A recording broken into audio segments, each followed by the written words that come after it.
Jaipur Patanjali IAS institute का इस बार RAS का रिजल्ट शानदार रहा। इंस्टीट्यूट से काफ़ी बच्चे आरएएस में सेलेक्ट हुए और इंस्टीट्यूट की कड़ी मेहनत का ही नतीजा है कि आज शहर में पतंजलि का काफ़ी नाम है।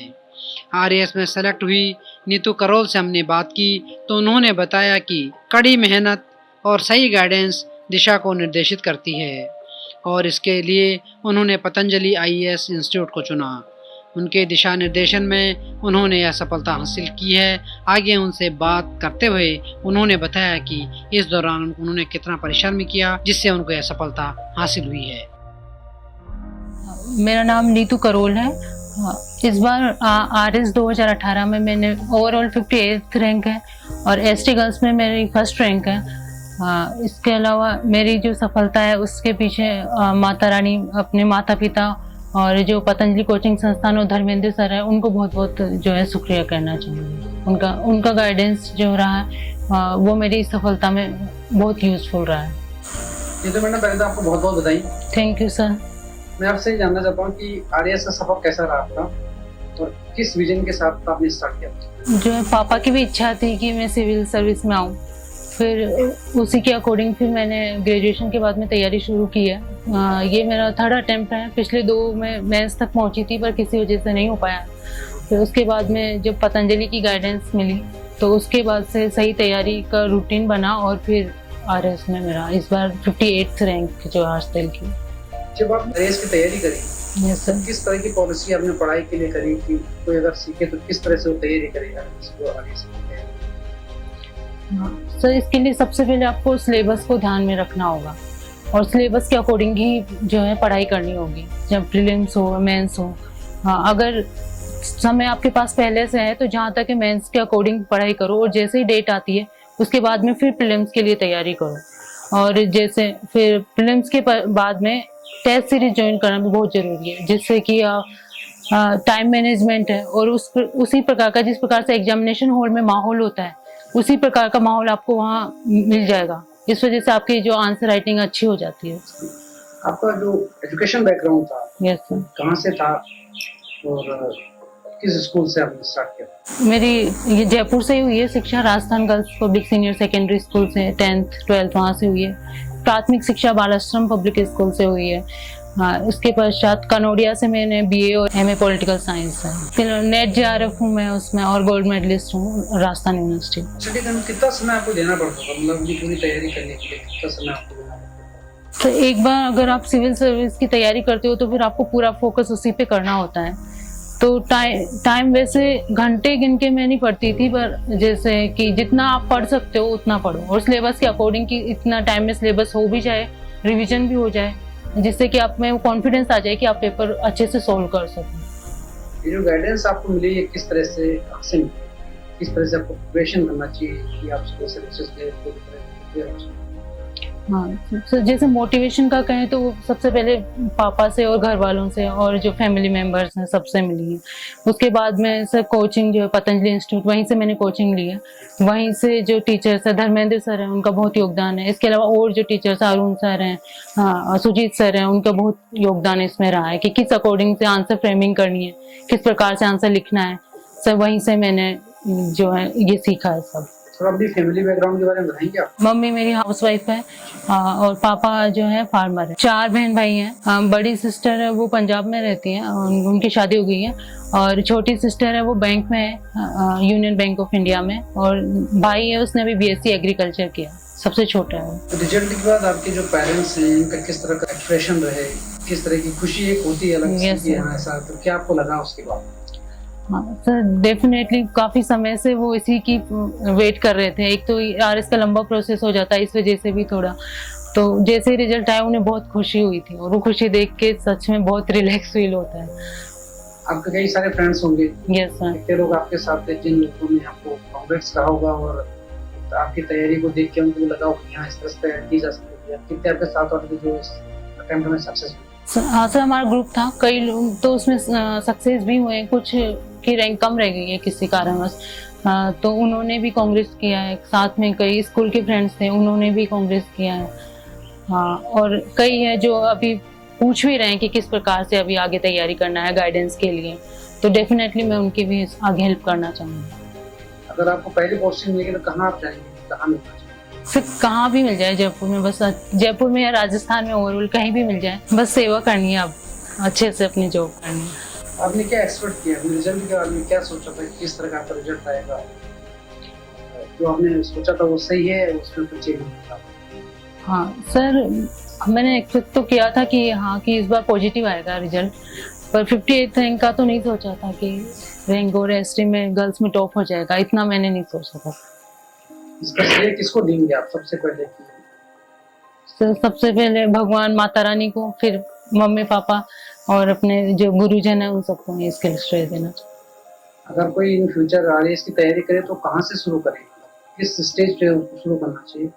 जब हमने स्टार्ट किया होगा तो कौन सी स्टेज से जब हमने आरएएस की तैयारी की? हाँ सर, जैसे मैंने तो पीजी के बाद में किया है, पर मैं अभी जो और एस्पिरेंट्स हैं उनको ये कहना चाहूँगी, अगर वो ग्रेजुएशन के साथ ही करना स्टार्ट कर दें तो ये उनके लिए बहुत बेनिफिशियल रहेगा आगे। किस तरह से तैयारी करें वो, किस तरह की बुक्स लेना चाहिए, किस तरह की कोचिंग्स को सेलेक्ट करना चाहिए, कैसे सेलेक्ट करना चाहिए? हाँ सर, जैसे जयपुर में कई कोचिंग्स हैं करवाते हैं, मैंने पतंजलि से लिया है, बहुत अच्छा इंस्टीट्यूट है और टीचर्स भी बहुत सपोर्टिव हैं। हाँ, इसके अलावा आप टेस्ट सीरीज है वो कई कोचिंग से भी ज्वाइन करो, वो उतना ही यूजफुल रहेगा कि जितने अधिक आप टेस्ट दे सकते हो उतना रहेगा, और जो भी बुक्स हैं वो ऑथेंटिक पढ़ें तो ज़्यादा अच्छा रहेगा। तो ये जो सिलेबस होता है ये मतलब कोचिंग से आपको मिलता है? जैसे अगर आप कोचिंग की गाइडेंस ले रहे हो तो आपको फिर वहाँ से नोट्स वगैरह सब अवेलेबल होते हैं, जो अगर आप मार्केट में जाओगे तो उतने फिर आपको खुद से वो चूज करना पड़ेगा कि सेलेक्ट करना भी है सामग्री और फिर ढूंढना पड़ेगा उसमें। और कोचिंग का एक ये कि गाइडेंस मिल जाती है, फिर इतना भटकना नहीं पड़ता इधर उधर। पतंजलि जब आपने ज्वाइन की थी कोचिंग तब क्या सोच के, क्या मतलब मन, क्या विचार था? सो मेरी फ्रेंड्स हैं, उसने वहाँ से कोचिंग ली थी और उसने मुझे ये रिकमेंड किया था कि बहुत अच्छा इंस्टीट्यूट है, टीचर सपोर्टिव है, उसके बाद में मैंने फिर पतंजलि कोचिंग। कितना मोटिवेशन, किस तरह का मोटिवेशन आपको मिला है? सर जब मैंने उससे पहले भी 2 अटेम्प्ट दिए थे पर मेरा हो नहीं पा रहा था, पर फिर मैंने जब जैसे ही वहाँ लिया और टीचर से गाइड लिया तब मुझे पता चला कि किस जो दिशा में है तैयारी करनी है। पढ़ाई तब भी हो रही थी पर ये स्मार्ट जो स्टडी होती है वो नहीं हो पा रही थी, तो सर वो मैंने वहीं से सीखा कि किस प्रकार से जो है क्वेश्चन आ रहे हैं, कैसे उसकी फ्रेमिंग करनी है, किस तरीके से आंसर लिखना है, सब मैंने वहीं से सीखा सर। अगर आप कोई मैसेज देना चाहेंगे पतंजलि इंस्टीट्यूट के लिए स्पेशली, कि आपने पतंजलि से कोचिंग ली और उससे आपको सक्सेस मिली है, तो क्या मैसेज आप देंगे और स्टूडेंट्स को? हाँ सर, सबसे पहले तो मैं बहुत बहुत धन्यवाद कहना चाहूँगी धर्मेंद्र सर, पूरे पतंजलि इंस्टीट्यूट और स्टाफ सभी का, बहुत सपोर्टिव हो रहे हैं। बाकी स्टूडेंट से भी मैं यही कहना चाहूँगी कि अगर आपको कोई भी डाउट हो तो आप उनसे बेझिझक पूछ सकते हैं, इसमें किसी प्रकार की कोई प्रॉब्लम नहीं होती है। हाँ, बाकी तो सर मेहनत तो फिर खुद को करनी होगी, केवल इंस्टीट्यूट तो आपको केवल एक दिशा दे सकता है, बाकी आपको खुद मेहनत खुद करनी होगी आगे। और सर लंबा प्रोसेस होता है तो एक तो पॉजिटिविटी बना के रखनी होगी, क्योंकि कई बार नेगेटिव थॉट्स आते हैं तो बीच में होता है कि होगा या नहीं होगा, एक लंबा प्रोसेस चल जाता है। स्टडी के साथ साथ आपकी क्या हॉबीज हैं? सर हॉबीज में मुझे गार्डनिंग पसंद है, इसके अलावा तो फैमिली के साथ टाइम स्पेंड करना ही है। अभी जब आप स्टडी करते थे कितना टाइम अपनी फैमिली के साथ स्पेंड करते थे? आप घूमने भी जाते हैं तो कहाँ कहाँ आप गए? क्या मतलब उससे आपको प्रेरणा किससे मिली, क्या प्रेरणा मिली? सर मैंने यही घर से ही की है पढ़ाई, पर जैसे कोचिंग इंस्टीट्यूट है उसके बाद में घर में ही किया, और कंप्लीट होने के बाद में लाइब्रेरी मैंने ज्वाइन की थी, तो इतना तो नहीं, सुबह शाम जो है मोस्टली फिर फैमिली के साथ। इससे है कि आपको इतना स्ट्रेस नहीं आता कि फैमिली मेंबर्स के साथ आप बातचीत करते हो। हाँ, तो इस वजह से। जब आपने पहले 2 अटेम्प्ट दिए थे उसमें आपको सक्सेस नहीं मिली? Yes sir. तो फिर क्या लगता था आपको कि मतलब कैसे पॉसिबल होगा? विचार मन में किस तरीके का उत्साह था? सर एक बार तो लगा था कि शायद मैंने गलत रूट जो है कहीं ले तो नहीं लिया।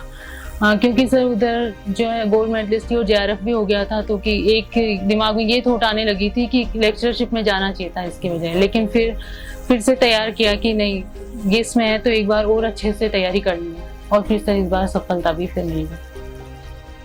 अब मोटिवेशन किस तरह से आप देंगे? आप आरएएस बनेंगे तो आप किस तरह का मोटिवेशन लोगों को देंगे?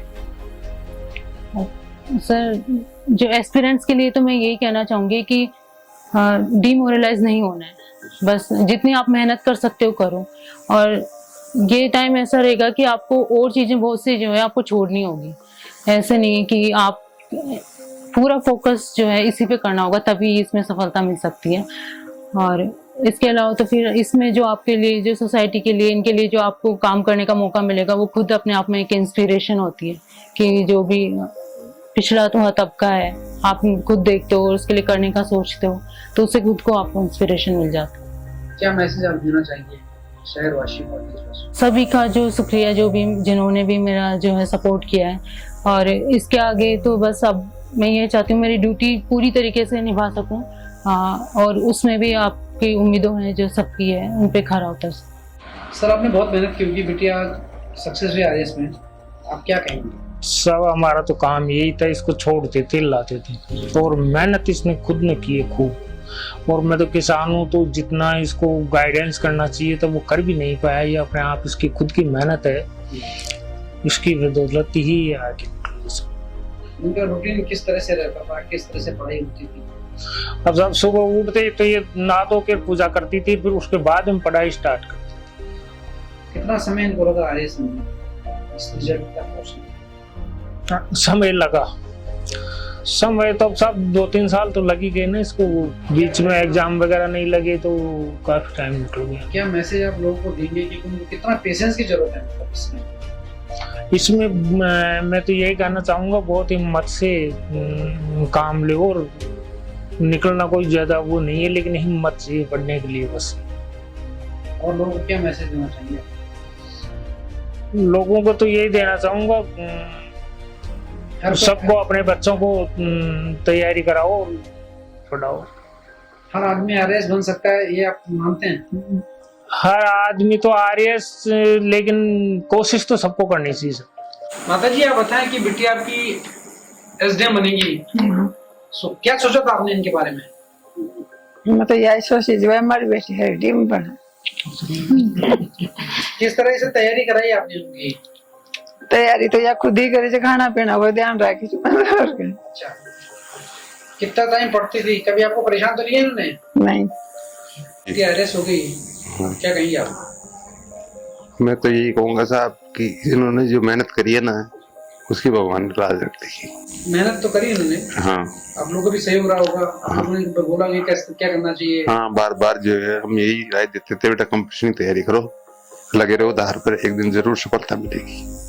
और दूसरे लोगों के लिए क्या कहेंगे आप? कितना समय लगता है, कैसे उनको तैयारी करवानी चाहिए बच्चों को, कितना हिम्मत रखना चाहिए, पेशेंस की कितनी जरूरत पड़ती है? दूसरों को भी यही कहते हैं भाई रात दिन मेहनत करो और लगे रहो आधार पर, सफलता जरूर मिलेगी। कर्म करते रहो, फल मिलेगा आपको। क्या बताना चाहेंगे आप बिटिया के लिए? क्या मैसेज? बिटिया के लिए मैं ये बताना चाहूंगी, मैं जब भी आती थी इनको गाइडेंस करती थी, बेटा कहाँ पहुँचे, कहाँ तक पहुँचे, क्या कर रहे हो, पीछे मत हटना, यही राय देती थी। बिल्कुल। आप खुद क्या करते हैं? मैं तो कुछ नहीं करती हूँ। पढ़े लिखे होंगे? हाँ, मैं तो पहले का जमाना में मैं 5वीं तक पढ़ी हुई, ज्यादा पढ़ी हुई नहीं। तो आज नई पीढ़ी और पुरानी पीढ़ी में कितना फर्क दिखता है आपको? बहुत फर्क है। कुछ बताएंगे कैसे? अब है, आज की पीढ़ी तो हर जगह आगे है, पीछे के पीछे ही है बेचारे। अब आजकल तो कोई पीछे, गाँव में भी हर लड़की आपको पढ़ी लिखी मिलेगी। और हमारी उम्र की तो बेचारी औरता कौन पढ़ाता था?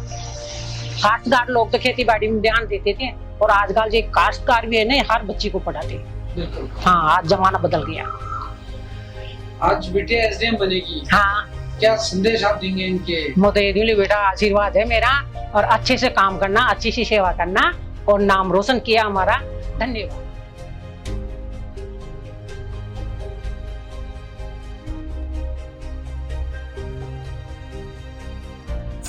आप क्या कहना चाहेंगे आप सिस्टर के लिए?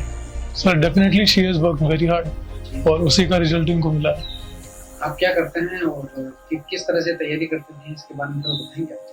सर मैं बीएससी एग्रीकल्चर ग्रेजुएट हूँ, जस्ट इसी ईयर मेरे फाइनल ईयर हुई है। और इनको जब से देखा तब से बहुत ज़्यादा पढ़ाई करती हैं, बहुत ज़्यादा हार्ड वर्क करती हैं। एक एम था इनका, बस उसके लिए करेक्ट डायरेक्शन जहाँ से मिली इनको, वो करेक्ट डायरेक्शन मिली, फिर definitely she is successful now. तो इसकी प्रेरणा स्रोत क्या रहे और इनसे आपको क्या प्रेरणा मिलती है? हाँ, जो इंस्पिरेशन जो इनसे मिली मुझे कि फर्स्ट ऑफ ऑल एक टारगेट सेलेक्ट करना अपन को, and then we have to work very hard for that to achieve that target. तो क्या मैसेज देंगे आप अपने सिस्टर के लिए और लोगों को? Sir definitely she is very hard working. एक गोल सेट करो और उसके लिए फिर उसके पीछे मेहनत करो, बस ये बोलना चाहूँगा।